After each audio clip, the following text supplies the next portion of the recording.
Tantor Audio, a division of Recorded Books, presents To a Fungus Unknown, a space colony exploration series by William C. Tracy, narrated by Cabral. A timeline of events: 5.77 megaseconds, 2 months, 2 weeks, before landing. A fleet of 8 generational ships from Earth arrives in their 11th star system since beginning their journey. The system is categorized and named.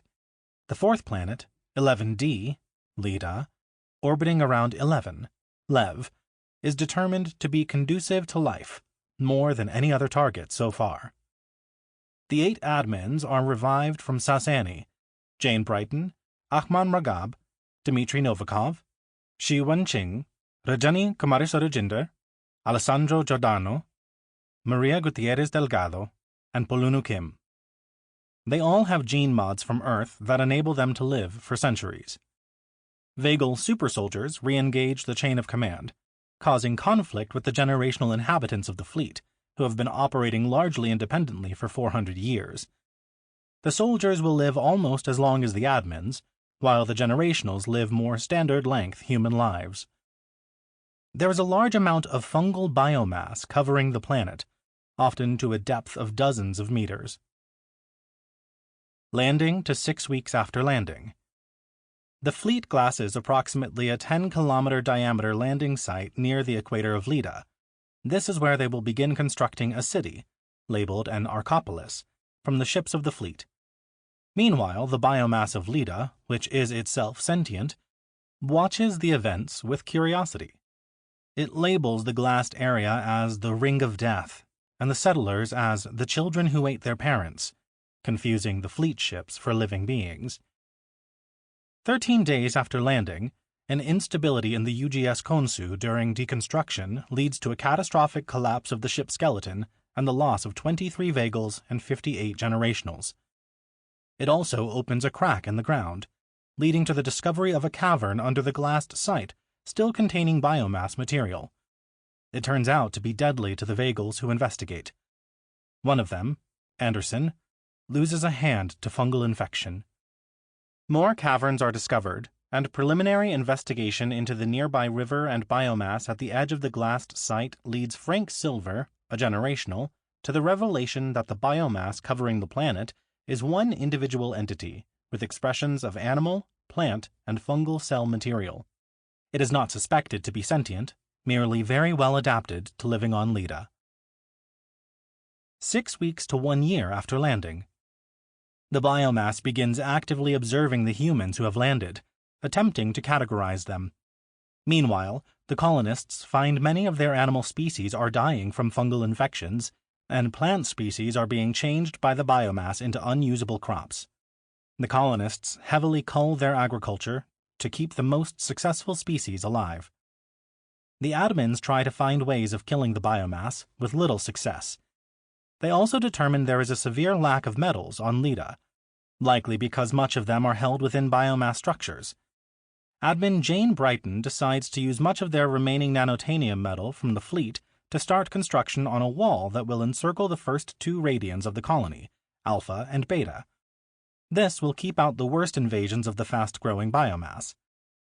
The colony had been projected to take 10 years to complete all 8 radians.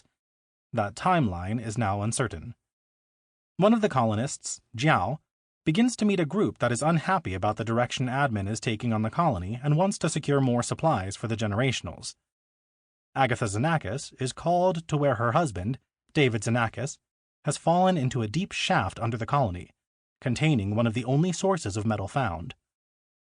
While he recovers, he dreams of the moss and tiny creatures he landed on at the bottom of the cave. 7 months after landing, the decanting tubes are restarted to begin growing children for the colony. Many colonists begin families, and Agetha and David are given a top spot due to his injuries and his discovery of metals. Meanwhile, the admins plan construction of the next radians using the new metals, but determine they must find another source of building material. 1 year to 5 years after landing. The biomass continues to make advances against the colony, while the generationals construct the colony and the Vagals battle against biomass incursions. Frank discovers that the biomass is already hybridized with the local honeybees. Even worse, it is already intrinsic to the colony, and the best they can do is hope to live with it. While tensions mount between the generationals and the admins, Agetha and David welcome their new child, but their happiness is short-lived, as David collapses soon after. Doctors find his body has been overrun by fungal strands, and he succumbs soon after. Zhao also has a child by herself, though with genetic material donated by Frank. As the two children grow and Agetha and Zhao help each other in child-rearing, Admin develops plans to limit the generational's influence in the Orcopolis, while developing a new building material. Frank, along with some other scientists, develop resinplast, a byproduct of biomass material, but they have problems in turning off the biomass's rampant reproduction. After several years, they finally discover a way to suppress the viral communication in the biomass, rendering the resinplast usable. Agetha, like most generationals, is hard at work leading a construction crew, but this affects her ability to raise Philippe, her child. Zhao takes up the slack with her child, Chui, but Agatha's relationship with Philippe suffers. Zhao takes part in raids on the colony supplies, culminating in an attempt to steal rumored nuclear weapons. The rumors are false, several generationals are captured, and later they are forced out into the biomass. A death sentence. Anderson discovers a full life in the Orcopolis, especially in the new Beta Radian market, where he begins to write stories, prompted by a mentor. The colony draws inward, reducing their ventures out into the biomass as Beta Radian is finally completed after 5 years. 5 years to 20 years after landing. The next generation of the colony, nicknamed Grounders, begins to grow. The admins, led by Jane, begin to plan for when the generationals are all gone. They look to the future while the generationals and grounders are living their lives. Admin gradually forces the generationals out into each newly completed radian, Gamma at 10 years, then Delta at 15, leaving the first radians for the admins and their Vagal soldiers. As Chui and Philippe grow, they adapt to life in the colony. Many of the oldest generationals are dying off, or sometimes just disappearing, as admin secretly sends troublemakers out into the biomass. Anderson settles down, becoming an established writer as well as leading Vagal soldiers. There have been heavy casualties, and only a fraction of their number is left. Agetha pours herself into her work, to the point where her son leaves home as soon as he can, to join a new grounder recruitment to shore up the number of Vagals. Zhao avoids being captured after the attempt to steal nukes, and keeps her head low, going about her life. Frank, meanwhile, keeps working on the resinplast formula.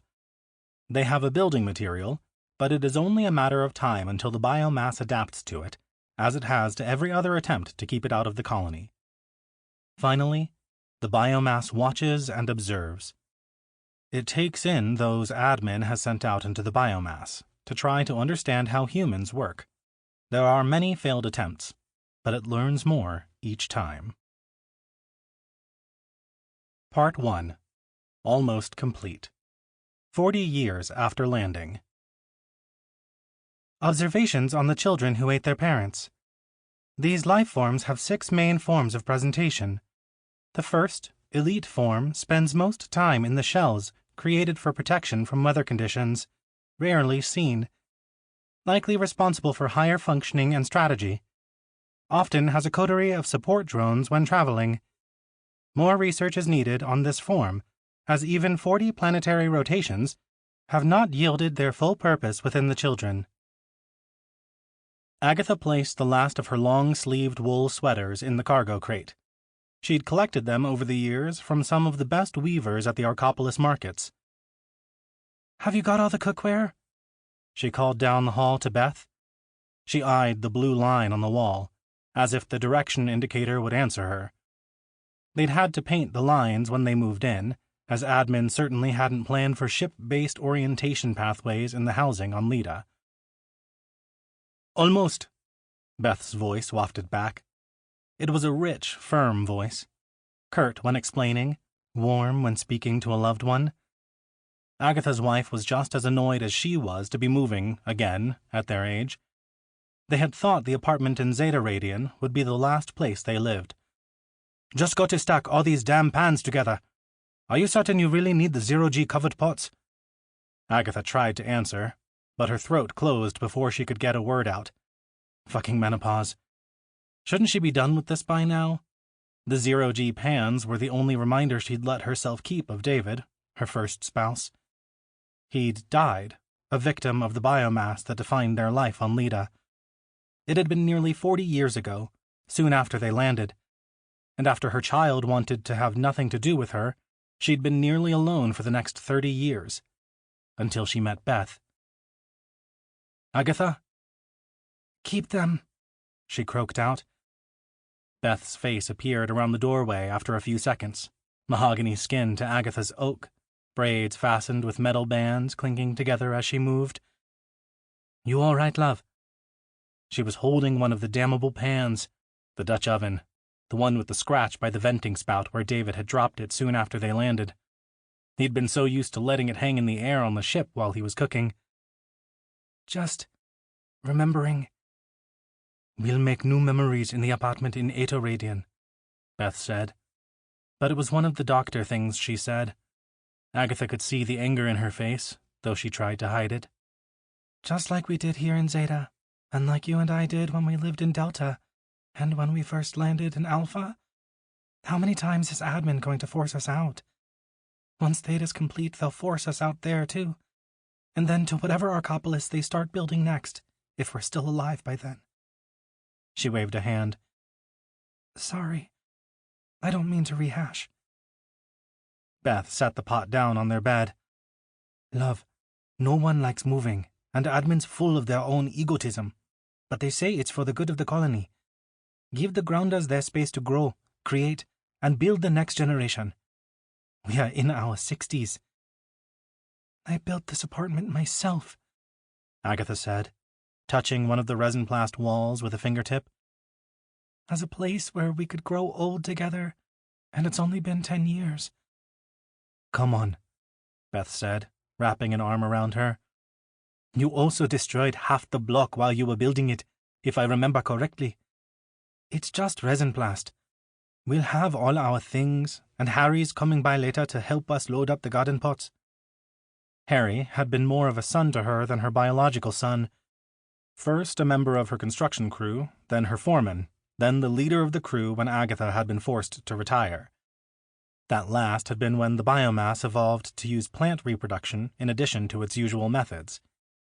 They had nearly lost the city, and would have, if Beth's mycophage hadn't put a stop to the biomass's surge. Beth's original unstable mycophage had enraged the admins so much they banished her to a hospital in Zeta Radian, back when that had been the one under construction. Agetha touched her wife's cheek. "I would never have met you if that seed pod hadn't shot through my hand." Beth reached up to clasp her fingers. "This hand seems to be working well now, or does it need some exercise to check your dexterity?" She waggled her eyebrows. "You're all dusty from packing," Agetha said. "I don't think much of your medical standards." Beth kissed her palm. "Only part of me is dusty." Agetha leaned in for a real kiss. "I guess you're right. Must be those medical standards." Then she sighed. Beth was only working 2 days a week at her medical practice now, barring the random neighbor with an injury.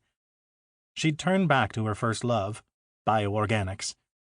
Beth's mycophage had suppressed the floral expressions of the biomass's DNA, at least around the city, and her solution, given anonymously to admin, now coated the walls of the Arcopolis. The years since had been quieter, with biomass incursions much rarer than they had been the previous 30 years. It had given the city a chance to develop, for good or bad. "What is it really?" Beth asked. "I know moving's a bitch, but we've got almost everything packed up now. Just have to get to the new apartment in Zeta." Agetha leaned against her wife. "I know. I just wanted to stop at some point. Things are so much different than when we landed. The new buildings in Eta and Theta use those strange, twisty blueprints. Harry's more of a gardener than a builder now. The houses are all packed together. My knees won't survive more stairs. But most of your body parts still work decently well, as do mine, Beth said, waggling a calf back and forth. The older generationals are mostly in mobility devices or prone. You wouldn't believe how many I've seen come through the office who can barely raise their heads, bedridden and dependent on others to help them out. At least we were still pretty young when we left the ships. Try being a 50-year-old in 0G, and then live in a gravity well for another 40 years. It would be nice if more of the grounders helped out their elders, Agetha said. Harry comes by, but I practically raised him. Unlike her biological son. Her jaw clenched, and she pushed the memory away. I sound like an old lady, but I haven't seen Shui or Frank for ages, not since Zhao walked out into the biomass. It was her choice, Beth said. And with as far along as the cancer was, I don't entirely blame her. We can only hope the biomass ate her cancer along with her and choked on it. She opened her arms. Agetha rubbed her face and melted into Beth's hug. Let's finish packing, she said into her wife's shoulder. The faster we get out of this house, the less I'll have to think about it. 40 years, 2 months after landing. Julian rubbed his nose. It had that drippy, weepy feeling that meant he was going to have another day of allergies, or some virus from the biomass. Maybe it was just a big weather change, though admin insisted they lived in the most temperate part of Lida. Most people in the Archopolis didn't have allergies, Father Kofis had told him. Just like all the other children, he'd been genetically screened before gestating in the decanting tubes. But something had changed after he was about 8 years old. His older sister and sibling didn't get sick all the time. Why did he? He pulled out one of the alpaca wool handkerchiefs habitually stuffed into his pockets and blew his nose, then sniffed. He'd be blowing it the whole day until his nose went red. Speaking of red, he looked down into the handkerchief, then pressed it back against his nose. Another nosebleed. That was 2 this week already. Father Alvin would be wringing his hands with worry the next time Julian showed up at their house with his laundry. Maybe he'd learn how to do his own this time. Probably not. He kept walking along the Alpha Radian streets, behind a crowd of heads covered with wool hats. Always covering one's head had become the fad lately, which was fitting, at least in the rainy season. He was already late for work in the Alpha Food Distribution Center, where he served as a recorder for their inventory management system. It was a boring job, but a cushy one. Father Alvin had pulled strings to get him something in Alpha and far away from the biomass. His fathers had finally moved out to Delta a few years ago, due to mounting pressure from admin. They had been one of the last generational families allowed in Alpha Radian. His sister had taken over their cozy little apartment to raise her own children with her wife. His other sibling looked to be settling down with the Poly group finally, and here he was, wiping blood off his nose in the misty morning. His hand shook as he finally took the handkerchief from his nose. Another tremor. This was a new development, and he felt like he should be more concerned about it, but he wasn't. He had a hard time focusing on his allergies when they weren't directly affecting him. He watched his fingers spasm, almost dropping the handkerchief before compulsively gripping it, smearing fresh blood on his fingers. His left leg almost buckled under him, and he leaned against the steel-crete side of one of the city center records buildings. Passers-by gave him a glance, but no more. They were almost all grounders like him, mostly first and a few of the young second generation with their parents or running errands. Here and there was an older generational, none under 50 years old, and most nearing 70. Julian caught sight of a handsome young Vagel with a mechanical hand trailing 3 grounders. A true Vagel was a rare sight, though more common in Alpha than the other Radians. They were easy to identify because of their youthful appearance, even 40 years after landing, and because of their confident swagger. He'd seen this Vagel several times before, on his way out to Beta Radian.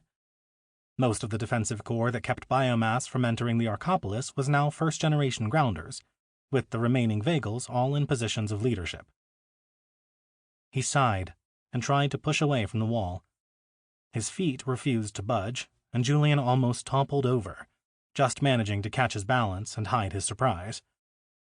The twitches had never been this bad before.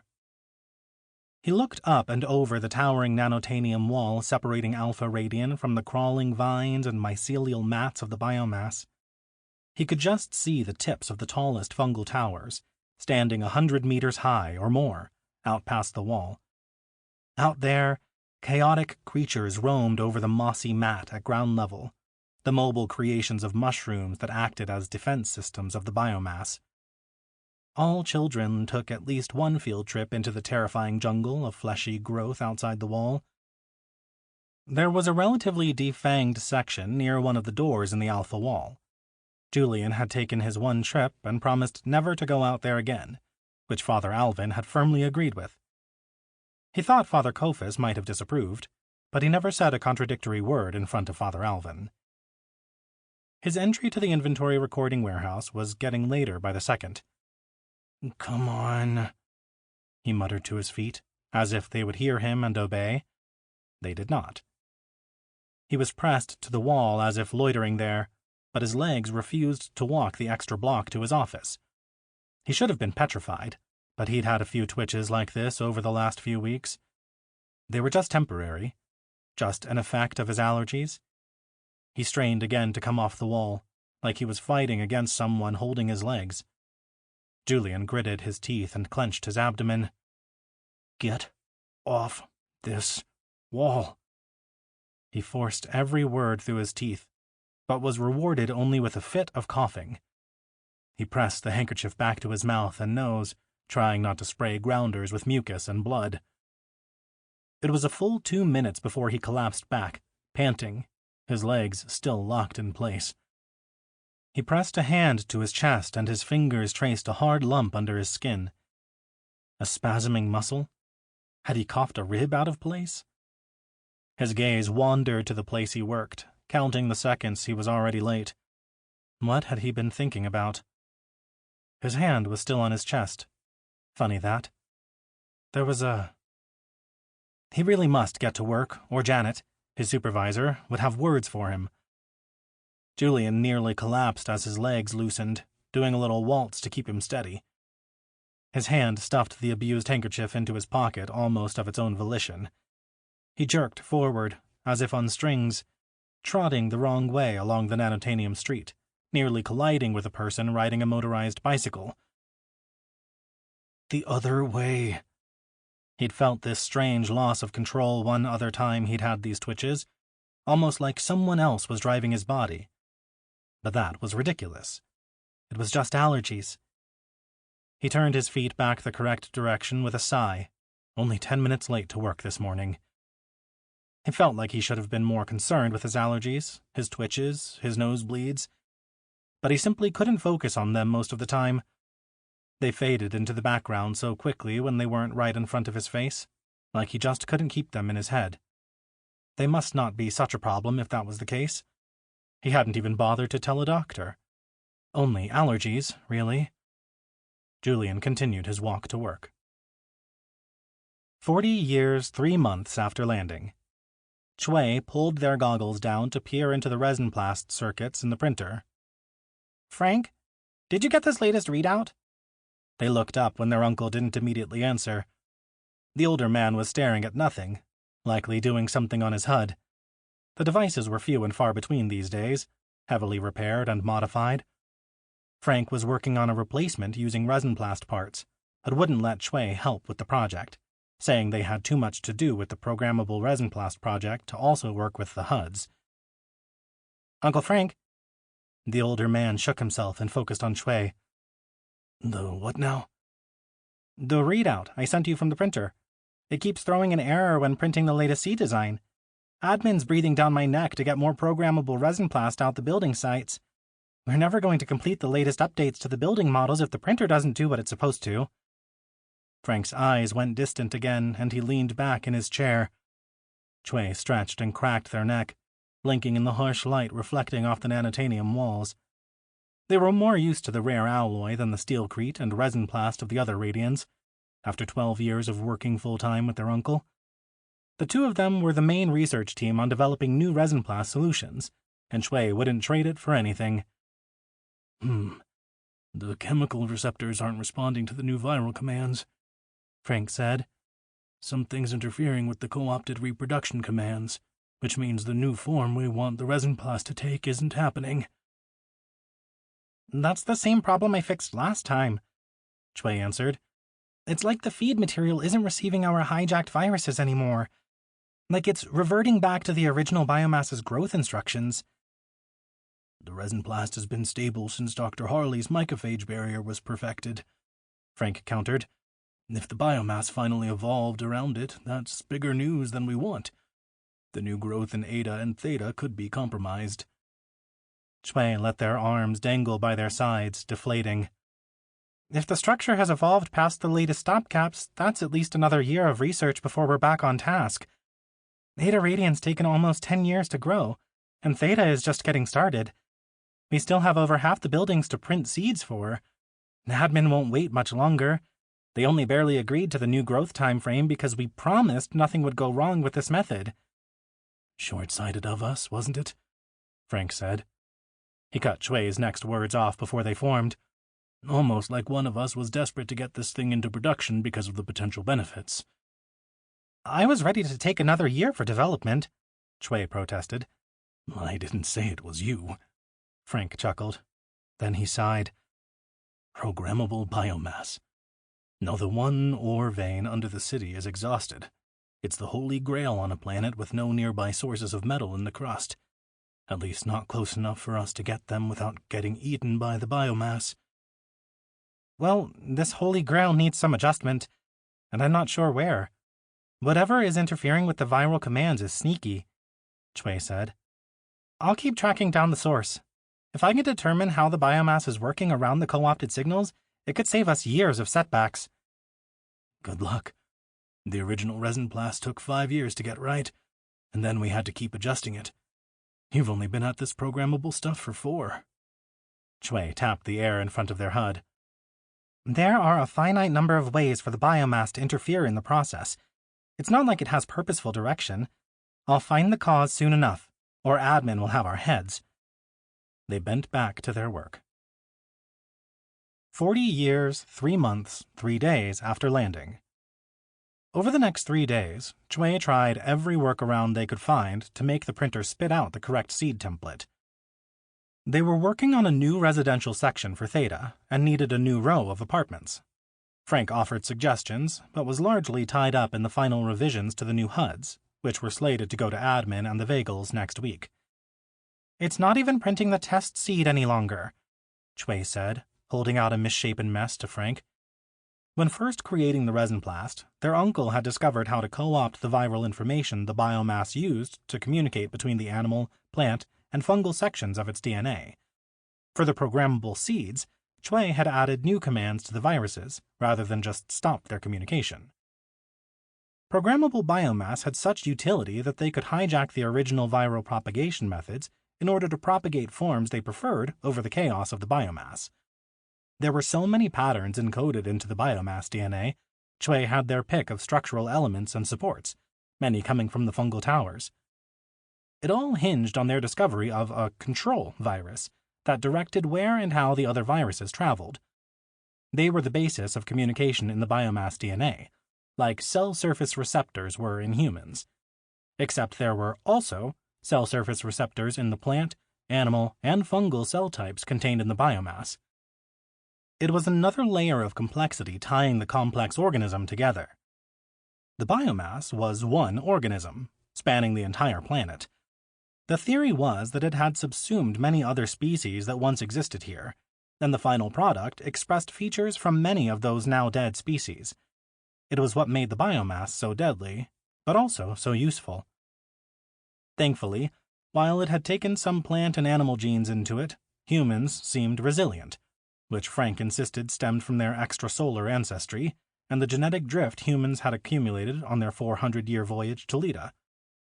The admins and Vagals were unchanged as well, but that was likely due to the gene mods they'd received before leaving old Earth. Have you changed out the processing board? They get old after a while, Frank suggested, still staring off into space, testing the new HUD. Twice, Chui answered. Sample complete.